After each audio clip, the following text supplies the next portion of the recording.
हर हर गंगे हर हर महादेव, सूर्य देवता की जय। प्रिय श्रोतागण, रविवार का दिन सूर्य देवता को समर्पित होता है।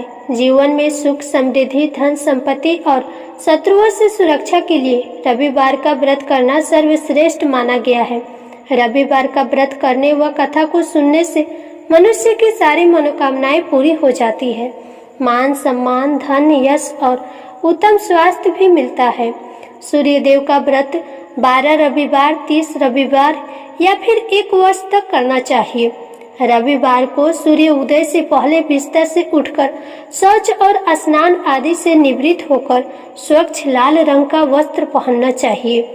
इसके बाद घर के ही किसी पवित्र स्थान पर सूर्य की स्वर्ण या मिट्टी से बनाई गई मूर्ति या चित्र स्थापित करना चाहिए और फिर विधि विधान से गंध धूप दीप पुष्प आदि से भगवान सूर्य का पूजन करना चाहिए। पूजन करने के बाद व्रत की कथा पढ़नी और सुननी चाहिए और सबसे अंत में आरती करनी चाहिए। भगवान सूर्य का स्मरण करते हुए ओम हरांग हरेंग रुंग स सूर्याय नमः या फिर ओम गृहिणी सूर्याय नमः इस मंत्र का 12 या 5 या 3 माला जाप करनी चाहिए। जाप के बाद शुद्ध जल रक्त चंदन अक्षत लाल पुष्प और दुर्वा से सूर्य देवता को अर्घ्य देना चाहिए। दिन भर उपवास रखकर शाम को सूर्यास्त से पहले एक बार भगवान सूर्य की फिर से पूजा करके उसके बाद शुद्ध सात्विक भोजन या फलाहार करना चाहिए। भोजन में गेहूं की रोटी दलिया दूध दही घी और चीनी खाई जाती है। ध्यान रखें, रविवार के दिन नमक का सेवन नहीं किया जाता है। मान्यता है कि सूर्य देव की आराधना करने से कुंडली के सभी दोष दूर हो जाते हैं। कुंडली में सूर्य अगर मजबूत अवस्था में हो तो समाज में खूब मान सम्मान मिलता है और सुख समृद्धि में भी वृद्धि होती है। इसलिए सूर्य देव की पूजा में व्रत की कथा को पढ़ने का भी विशेष महत्व है। प्रिय श्रोताओं, अब आपको सुनाने जा रहे हैं रविवार व्रत की कथा। आप सब इस कथा को पूरी श्रद्धा और विश्वास के साथ पूरा अवश्य सुनिएगा।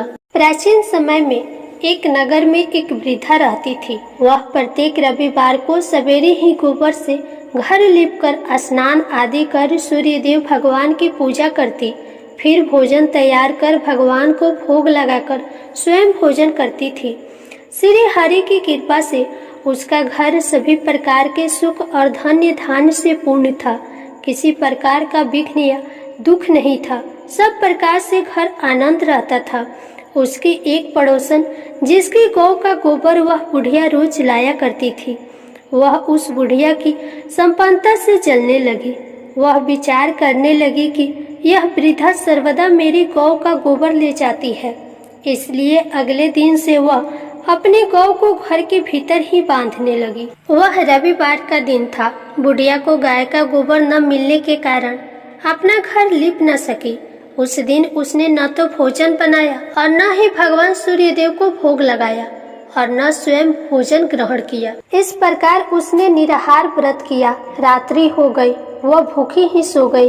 रात्रि में भगवान सूर्य देव ने उसे स्वप्न में दर्शन दिए और भोजन न बनाने तथा भोग न लगाने का कारण पूछा। वृद्धा ने कहा, उसे गोबर नहीं मिला, इस कारण वह आपका भोग न लगा सकी। तब भगवान ने कहा, हे माता, हम तुमको ऐसी गौ देते हैं जो सभी इच्छाएं पूर्ण करती है, क्योंकि तुम हमेशा रविवार को पूरा घर गौ के गोबर से लीपकर भोजन बनाकर मेरा भोग लगाकर ही स्वयं भोजन करती हो। इससे मैं बहुत प्रसन्न हूँ। मैं निर्धन को धन और बांझ स्त्रियों को पुत्र देकर उनके दुखों को दूर करता हूँ तथा अंत समय में मोक्ष देता हूँ। स्वप्न में ऐसा वरदान देकर भगवान अंतर ध्यान हो गए। प्रातः जब वृद्धा की आंखें खुली तो उसने देखा कि आंगन में एक अति सुंदर गौ और बछड़ा बंधे हुए हैं। गौ और बछड़ी को देखकर वह वृद्धा अत्यंत प्रसन्न हुई और उनको घर के बाहर बांध दिया। वहीं उनके खाने के लिए चारा भी डाल दिया। जब उसके पड़ोसन ने बुढ़िया के घर के बाहर एक अति सुंदर गाय और बछड़ी को बांधा देखा तो ईर्ष्या के कारण उसका हृदय जल उठा।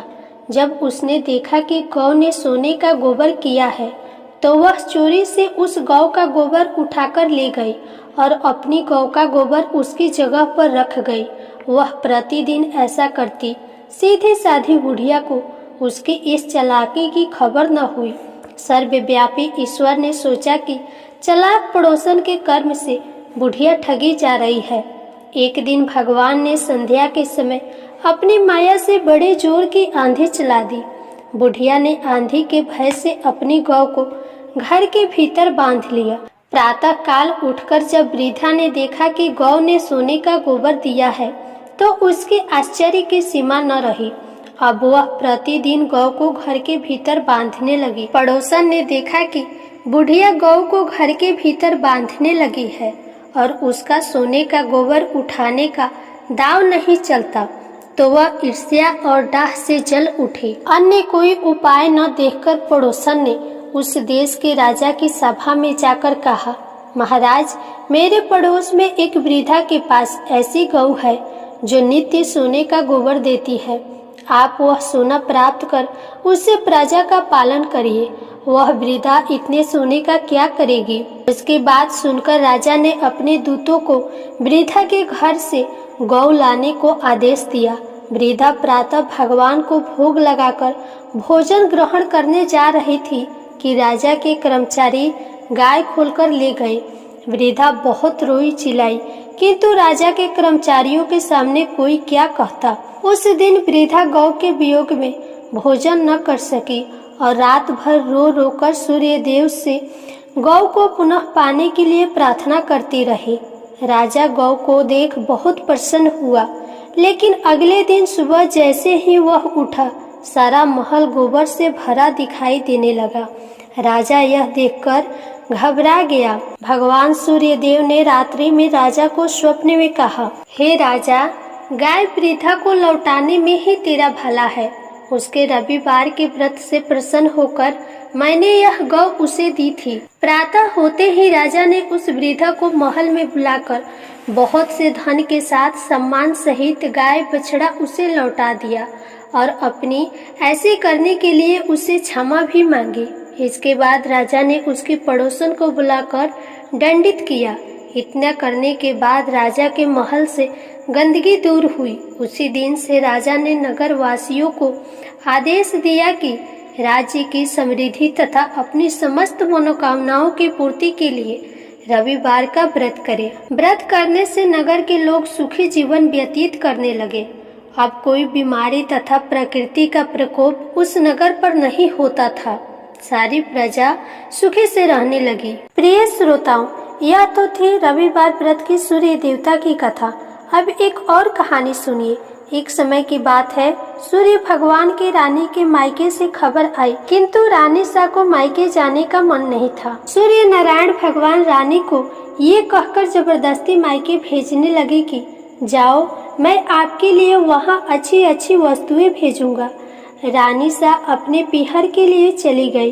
कुछ दिनों के बाद सूर्य भगवान रानी सा के लिए चौपड़, पासा, पचीटा, आटी, डोरा आदि कुछ वस्तुएं भेजते हैं। रानी सा की भाभियां मजाक करने के इरादे से चौपड़, पासे, खिलौने आदि सारे सामान निकाल देती है और उनकी जगह पर कंकड़, पत्थर और कांटे भरकर रख देती है और सारे डिब्बे वापस बंद कर देती है। रानी सा ने देखने के लिए हाथ डिब्बे में डाले तो उनके हाथ में कांटे चुभ गए। फिर तो उनकी भाभियां हंसने लगी। यह देखकर रानी सा को सूर्य नारायण पर गुस्सा आ गया। कुछ दिनों के बाद जब सूर्य नारायण रानी सा को लेने पधारे तो रानी सा तो सूर्य भगवान से बात भी नहीं कर रही। रानी सा जब अपने ससुराल पहुंची तो वहां पर भी उन्होंने किसी से बात नहीं किया। सूर्य नारायण ने अपनी माता जी से पूछा कि माता जी, रानी सा आपसे बात करती है क्या? तब उनकी माता कहने लगी, नहीं बेटा, रानी सा जब से मायके से वापस आई है उसके बाद से बात ही नहीं कर रही है। सूर्य नारायण कहने लगे कि माता जी, आज आप उनको बोलना कि धान की बोरी पड़ी हुई है, धान में से चावल निकाल दे, लेकिन ऐसा करते समय चावल टूटने नहीं चाहिए, साबुत निकलने चाहिए। अब सुनकर रानी सा तो रोने लगी। रोते रोते ही वो छत पर चली गई और उन्होंने चिड़ियों को बुलाया। रानी सा चिड़ियों से कहने लगी कि अगर मैंने तुम्हें कभी चुंगा डाला होगा तो अब तुम इन धानों को छील दो। ढेर सारी चिड़िया आई और सारे के सारे धान छीलकर वापस उड़ गए। सूर्य नारायण ने अपनी माताजी से फिर पूछा, माताजी, रानी सा कुछ बोली क्या? माताजी कहने लगी, नहीं बेटा, वो तो कुछ भी नहीं बोली।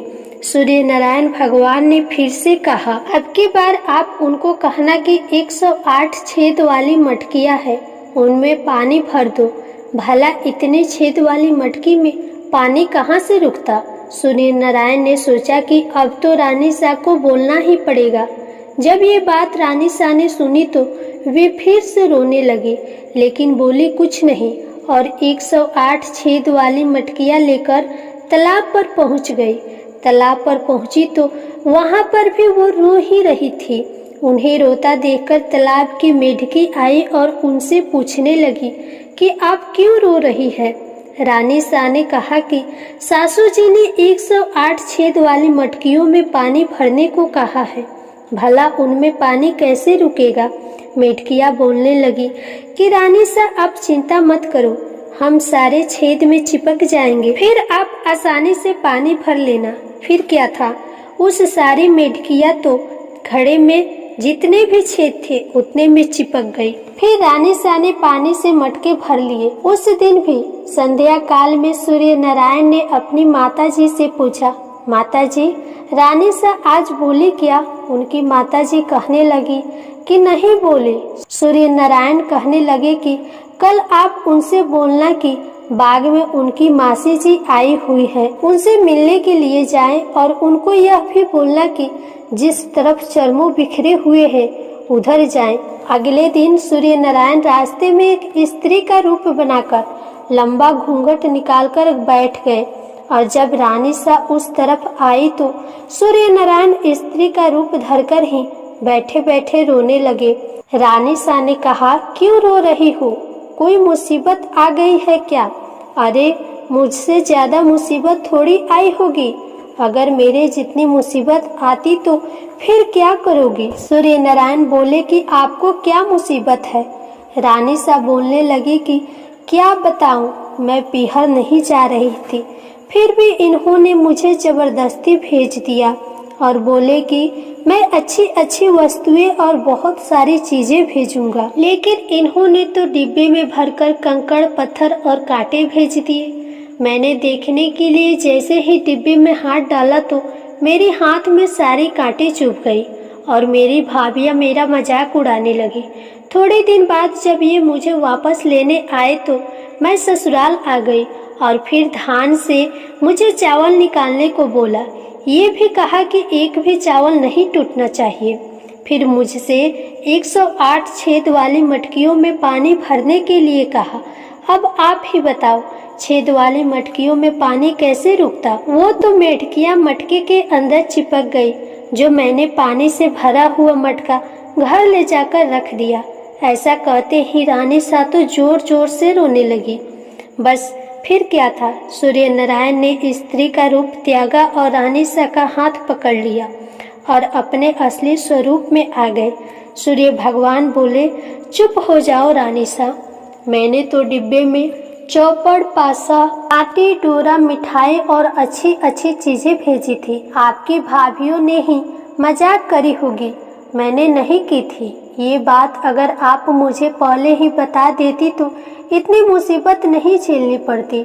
जब रानी सा को ये बात पता चली तो वो खुश हो गई और उनकी नाराजगी भी दूर हो गई। प्रिय श्रोताओं, आज की ये कहानी आपको कैसी लगी? वीडियो को लाइक करके कमेंट बॉक्स में ज़रूर बताइएगा।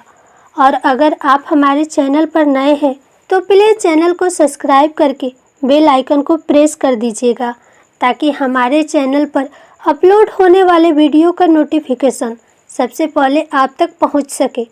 फिर मिलेंगे अगले वीडियो में। राधे राधे।